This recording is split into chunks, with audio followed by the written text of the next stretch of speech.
Good morning mga idol, another day po tayo, another property na to na binibenta dito sa May, San Juan Banyo po. So yan po yung property, total lot of 1,899.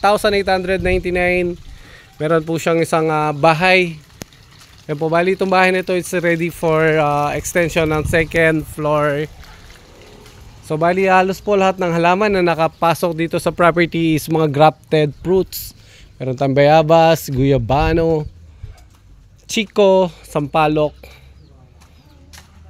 So sa loob po ng property, ito po yung pinaka-terrace ng bahay. Meron po siyang mga pispan dito. So yan po yung mga isda. May kasama pang mga hito, tilapia. Then dito tayo sa may bandang kanan po natin. May mga kubo na rin po na nakalagay. Meron siyang isang swimming pool. So bali itong swimming pool na to medyo hindi na po na nagagamit. Pero umaandar po yung water pump dito. Doon sisimula yung kanyang tubig. So bali ay iaano na lang po natin to para mabuhay siya uli or magamit natin. So po inulit ko, total of 1,899 square meter lot and house and lot po. Bali napakagandang property.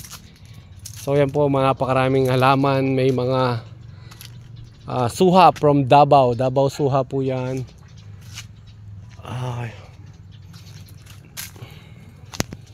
Meron pa pong duhat, bayabas. So dati napuntahan ko na tong property na to.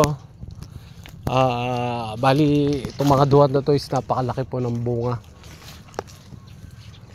Di lang po siya malaki, matamis pa. Sarap.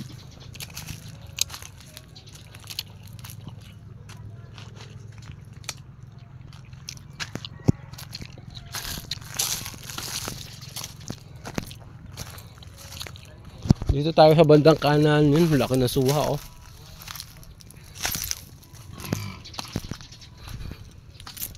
So bali dito, yan po, meron siyang alagang baboy. Napakalaki po ng baboy oh. Meron pa pong native.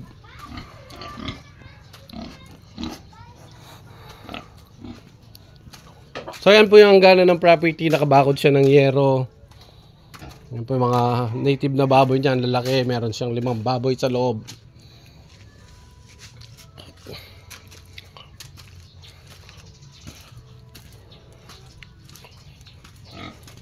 So napaka-presko po na lugar niya kasi nakapaligid po sa mga halaman.